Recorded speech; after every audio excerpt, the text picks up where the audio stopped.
আচ্ছা, number one, সাধারণ জ্ঞান প্রিপারেশনের জন্য দুইটা স্ট্র্যাটেজির কথা আমি বলবো। একটা হচ্ছে কনভেনশনাল স্ট্র্যাটেজি। কনভেনশনাল মানে গতানুগতিক, মানে যেটা সবাই মূলত করে বা করা উচিত। একটা হচ্ছে books, current affairs, news papers. So এটা আপনি সহ যতগুলা অ্যাডমিশন ক্যান্ডিডেট আছে তারা সবাই করবে। ঠিক আছে। এই যে জোবার্স জিকে বইয়ের ছবিটা আমি দেখাচ্ছি, তার মানে এইটাই আপনার একমাত্র বই হতে হবে ব্যাপারটা এমন না। আমি জাস্ট বোঝানোর চেষ্টা করছি যে একটা এরকম রেফারেন্স জিকে বই থাকবে। আপনি জিকে বই থেকে প্রিপারেশন নিচ্ছেন, এখানে কনস্ট্যান্ট প্রশ্নগুলো আপনি পড়াশোনা করছেন। এছাড়া দেখেন, মেডিকেল জিকে যে বললাম না, আলাদা আপনার বই আছে। যেমন উন্মেষ থেকে দেখলাম এবার এই বইটা বের করছে। এটা আমি একটু পড়েও দেখেছি, খুব বেশ ভালো। ঠিক আছে। এছাড়া আপনি যে কোনো পাবলিকেশনের যে কোনো জিকে বই আপনি এটার জন্য পড়তে পারেন। আর কারেন্ট অ্যাফেয়ার্স এর জন্য কারেন্ট অ্যাফেয়ার্স প্রফেসর পাবলিকেশনে যেটা প্রতি মাসেই বের হয়, এটা এটা এত বেশি মানে বিশদ আকারে থাকে।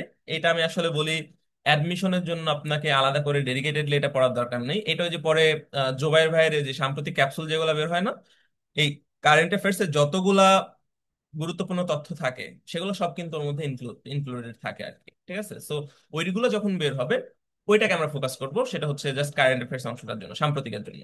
আর নিউজ পেপারটাও বলেছি, নিউজ পেপার যদি আপনি না পড়েন বা সংবাদ আহ, যখন আপনি দেখবেন, হ্যাঁ, টেলিভিশনে, এগুলো যদি না করেন, ঝামেলাটা একটা জায়গাতে হবে।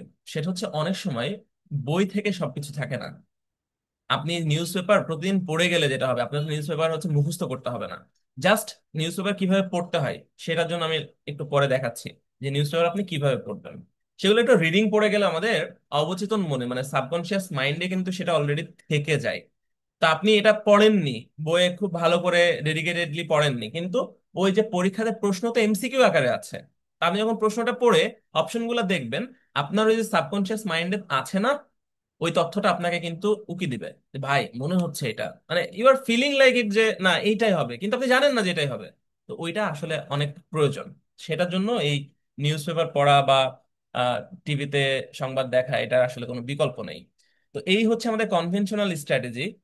কনভেনশনাল স্ট্র্যাটেজিতে আমি নিউজ পেপারের ক্ষেত্রে যেটা বলবো আপনাদের, অবশ্যই নিউজ পেপার যখন পড়বেন আপনাদের সবার ফোনে, যেমন প্রথম আলো, আমার ফোনে যেটা আছে প্রথম আলো যে অ্যাপটা, গুগল প্লে স্টোর থেকে আপনি ডাউনলোড করে নিতে পারেন। প্রতিদিন আমি তো আপনাদের টেলিগ্রাম গ্রুপের মধ্যে নিউজ পেপার পিডিএফ গুলো দিচ্ছি। তো পিডিএফ আপনার পড়তে যদি ভালো না লাগে বা সবগুলো আপনি কোথায় কি পড়ছেন সেটা আপনার মনে হচ্ছে যে আচ্ছা আমার এত বেশি ভালো লাগছে না, এটা ঘিচিমিচি লাগছে, তাহলে এই ইয়ের মধ্যে, অ্যাপের মধ্যে যেটা হয়, এখানে আলাদা করে না দেয়া থাকে আলোচিত খবর কোনগুলা, ঠিক আছে, এখনকার ব্রেকিং নিউজ গুলা কোনগুলা। তো এবং এটা খুব সুন্দর করে পড়া যায়, কিন্তু এটা তো পিডিএফ আকারে না। এর বড় বড় ফন্ট ফন্ট এগুলো আপনি সেটিং গুলো ঠিক করে নিতে পারবেন।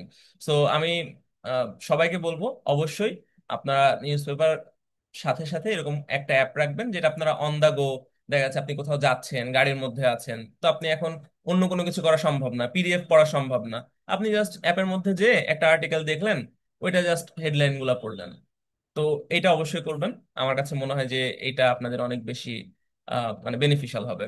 তো কনভেনশনাল স্ট্র্যাটেজি যদি আপনারা বুঝেন, এটা আসলে না বোঝার কিছু নেই, এটা অলরেডি আমরা সবাই জানতাম। আমি আসলে আনকনভেনশনাল গুলাতে যাব, যেটা আমি নর্মালি পার্সোনালি অনেক বেশি আমার জন্য কার্যকরী ছিল, স্টিল আছে এবং ভবিষ্যতেও থাকবে। এন্ড দ্যাট ইজ প্রথমত ম্যাপ। এই ম্যাপ, বিশেষ করে আমি এখানে আলাল ভাইয়ের যে ম্যাপটা, ম্যাপ বাজারে অনেক আছে, ওরাকল থেকে শুরু করে এটা ওইটা হাবি যাবি সব, কিন্তু আমার জীবনে সব থেকে সুন্দর গোছানো ম্যাপ এইটা, আমার টেবিলেও আছে। এই ম্যাপটা কিনলে আপনারা যেটা পাবেন, এই একটা ফাইলের মধ্যে একটা হচ্ছে দেয়াল মানচিত্র, মানে আপনি দেয়ালে পড়ার টেবিলের সামনে অবশ্যই আপনার ম্যাপ থাকা লাগবে, এটা মাস্ট। ঠিক আছে। পড়ার সামনে টেবিলের সামনে একটা বাংলাদেশ বিষয় বলি, একটা বাংলাদেশের মানচিত্র, একটা হচ্ছে আন্তর্জাতিক মানচিত্র, এটা থাকতেই হবে।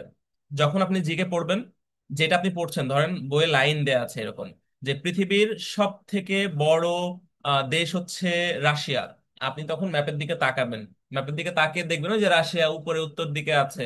এটা আপনার মাথায় না গেঁথে যাবে, আপনারা তখন আর মনে রাখা লাগবে না। আমাদের ব্রেন কিন্তু এইভাবে আসলে তৈরি করা। ঠিক আছে। আমাদের ব্রেন এরকম স্ট্যাটিক প্লেন টেক্সট ওইভাবে মনে রাখতে পারে না, যতটা আমরা ইলাস্ট্রেশন থেকে শুরু করে বিভিন্ন ডায়াগ্রাম, এই যে ছবি, গ্রাফিক নির্ভর যে সমস্ত জিনিস, এগুলো বেশি মনে রাখতে পারি। সো ম্যাপ তার সাথে টেবিলে যদি এরকম একটা গ্লোব থাকে, এটা হচ্ছে আপনার জন্য যেটা সুবিধা হবে সেটা হচ্ছে গ্লোব আসলে এই যে ডিরেকশন গুলা, এইগুলো বোঝার জন্য আপনার একটু সুবিধা হয় আর কি। সো আমি বলবো সবাইকে আসলে বেশি খরচও হওয়ার কথা না, এটা আপনি one time investment, one time purchase হিসেবে একটা গ্লোব কিনে নিন, আর দুইটা ম্যাপ অবশ্যই। এবং আমি পার্সোনালি সাজেস্ট করছি আলাল ভাইয়ের এই ম্যাপটা। আলাল ভাই আমার নিজের টিচার ছিলেন, আমি যখন ইউনিভার্সিটিতে পড়েছি তখন আমাদের ব্যাচের উনি টিচার ছিলেন, ওনার বেশ ভালো ভালো বই আছে। এরপরে আনকনভেনশনালের মধ্যে সব থেকে বেশি যেটাতে আমি ফোকাস দিতে চাই, দ্যাট ইজ এই অ্যাপটা। এই অ্যাপ আপনার অবশ্যই লাগবে। আমি এর আগেও আপনাদের একবার বলেছিলাম, আপনারা কে কে ইনস্টল করেছেন আমি জানি না। তবে এই অ্যাপটা, এটা গুগল প্লে স্টোরেও আছে, যারা আইফোন চালান অ্যাপ স্টোরেও আছে। নাম হচ্ছে ওয়ার্ল্ড ম্যাপ কুইজ। এটা দিলে যেটা হবে, আপনাদের এই যে বিভিন্ন দেশ ম্যাপ থেকে মুখস্থ করাটা আসলে একটু কঠিন। আচ্ছা, আমি একটু কাজ করি, আপনাদের আমি একটু দেখাই, আমার স্ক্রিনটা শেয়ার করি, হ্যাঁ। স্ক্রিন শেয়ার করে হয়তো দেখালে আপনারা বেশি ভালো বুঝবেন। এটা হলো আপনার অ্যাপে যখন ঢুকবেন, এই অ্যাপটা মনে করেন একটা গেম টাইপের, হ্যাঁ। তো এই অ্যাপটা অনেকে ইনস্টল দেয়, কিন্তু ইনস্টল হিসেবে থেকে যায়, কখনো কাজ করা হয় না, কারণ ওরা বুঝে না যে কেমনে কি করা লাগে এবং কতটা ভালো। আসলে আপনি প্রথমে হয়তো পারবেন না, আপনি হয়তো প্রথমে মনে হবে যে আমার কোনো স্কোর হচ্ছে না, এই হচ্ছে না, কিন্তু এই স্কোরটা হবে। আপনি একটা না, এক সপ্তাহ লেগে থাকেন, আপনি চ্যালেঞ্জ নেন আমার সাথে। আপনার কাজ হচ্ছে আজকে থেকে, আজকে 6 তারিখ, আগামী 13-14 তারিখ পর্যন্ত আপনি প্রতিদিন আপনার কাজ হবে এই অ্যাপটার মধ্যে 15 থেকে 20 মিনিট সময় অতিবাহিত করা। 15 থেকে 20 মিনিট, ট্রাস্ট মি, আপনার লাইফ চেঞ্জ হয়ে যাবে। বিশেষ করে জিকের ক্ষেত্রে আপনার এতটা ভালো লাগবে পরবর্তী জিকে গুলো পড়তে, আপনি বিশ্বাসও করতে পারবেন না। তো প্রথমে কি করবো আমরা, আমরা যদি চাই এখান থেকে ধরেন ভিউ ওয়ার্ল্ডে আমরা ম্যাপ দেখতেও পারবো, হ্যাঁ, কোন দেশ কোথায় কি এগুলো তো দেখতে পারবো, এটা সব জায়গায় দেখা যায়, কিন্তু মেইন হচ্ছে এখানে সিলেক্ট মোড। তো এখানে আপনি কান্ট্রি, ক্যাপিটাল, ফ্ল্যাগ সবই, আমি প্রথমত বলবো কান্ট্রি। তো আপনি কান্ট্রিতে গেলেন, দেখেন এখানে অনেকগুলো অপশন আছে, ফাইন্ড, এলিমিনেট। তো ফাইন্ড মানে হচ্ছে আপনাকে খুঁজতে দিবে, এলিমিনেট মানে হচ্ছে আপনাকে ওইখান থেকে এলিমিনেট করতে দিবে। আমি একটু দেখাচ্ছি। ধরেন ফাইন্ড, প্রথমে আপনি আপনার নিজের মহাদেশ হচ্ছে এশিয়া, এশিয়া সিলেক্ট করলেন। তো এখানে ইজি মোড আছে, নর্মাল, তারপরে অল সভরেন, মানে এশিয়া মহাদেশের মধ্যে ধরেন 10 ইজি মোড। তো আপনাকে প্রথমে 10টা কান্ট্রি এখানে সিলেক্ট করতে দিবে, বলছে ফাইন্ড জাপান।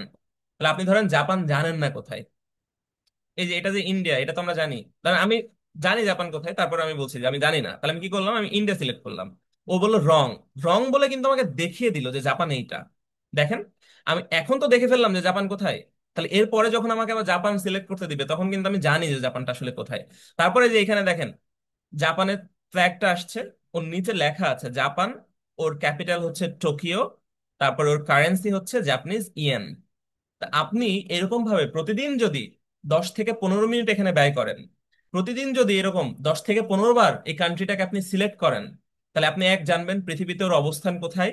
দ্বিতীয়ত, ওর এই যে সম্পর্কিত যে সমস্ত তথ্যগুলো আছে সেটা খুব ভালো মতো আপনার হয়ে যাবে। তাহলে আপনি এখানে দেখলেন জাপান, জাপানের পর আপনাকে যখন দিবেন নেক্সট রাশিয়া, তাহলে রাশিয়া আপনি জানেন কি, পৃথিবীর সব থেকে বড় দেশ এই যে উপরে। তাহলে আপনি রাশিয়াতে 2 বার ক্লিক করেন, এই যে কারেক্ট।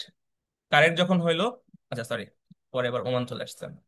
আচ্ছা, তাহলে আমাকে সিলেক্ট করতে বলেছিল ইরাক, আমি রাশিয়াতে আবার সিলেক্ট করেছি, তো ইরাকটা আমাকে দেখিয়ে দিচ্ছে, এই যে এটা হচ্ছে ইরাক। ইরাকের রাজধানী হচ্ছে বাগদাদ, ওর কারেন্সি হচ্ছে ইরাকি দিনার।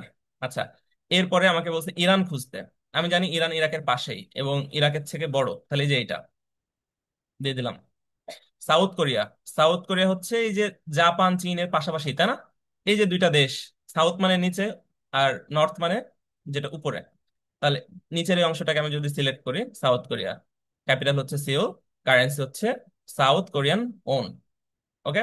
তারপরে তুর্কি, যেটা আগে তুরস্ক ছিল, টার্কি। তুর্কি হচ্ছে এইটা। তাহলে তুরস্কের রাজধানী হচ্ছে আঙ্কারা, আপনারা অনেকেই জানেন, আর তুরস্কের কারেন্সি হচ্ছে লিরা। তারপর হচ্ছে ইন্ডিয়া, এটা তো আমরা জানি, India, new Delhi, Indian rupee. North Korea, এই যে সাউথ কোরিয়ার উপরেরটা হয়ে গেল। চায়না, আমরা জানি চায়না হচ্ছে ইন্ডিয়ার উপরে এবং রাশিয়ার নিচে। তাহলে এই যে ইন্ডিয়ার উপরে, রাশিয়ার নিচে, চায়না। আর বাকি আছে কয়টা, আচ্ছা সৌদি আরব, সৌদি আরব হচ্ছে এইদিকে। তাহলে আমরা যখন এরকম মিডিল ইস্টার্ন কোনো দেশ শুনবো এদিকে চলে আসবো জুম করে। এটা হচ্ছে সৌদি আরব। এই যে আমরা 10-এর মধ্যে 8 হয়ে গেল। ইওর টাইম আমার 1 মিনিট লেগেছে। কিন্তু আপনি প্রত্যেকবার আপনার টার্গেট থাকবে নিজেকে নিজে ছাড়িয়ে যাওয়া। এটা আপনার এশিয়া যখন শেষ হয়ে যাবে আপনি ইউরোপে যাবেন। আপনি তারপর আফ্রিকাতে যাবেন, তারপর আপনি লাস্টে সব হয়ে গেলে হোল ওয়ার্ল্ড। তা আপনার এটা টার্গেট থাকবে, আমি আপনাদের সবাইকে এই চ্যালেঞ্জটা দিচ্ছি। এশিয়া মহাদেশ আগামী 7 দিন টার্গেট নেন, ইউরোপ তারপরে 7 দিন টার্গেট নেন, আফ্রিকা তারপরের দিন 7 দিন টার্গেট নেন। প্রথম 2 মাসের মধ্যে দেখেন আপনার পুরো পৃথিবীর সবগুলো মুখস্থ হয়ে গেছে। এবং এটা কিন্তু খুবই ইফেক্টিভ একটা মেথড। আমার কাছে মনে হয় বইয়ে পড়ে পড়ে পড়ে পড়ে আসলে এতটা শেখা যায় না যতটা আপনি এখান থেকে ভালো করে শিখতে পারবেন।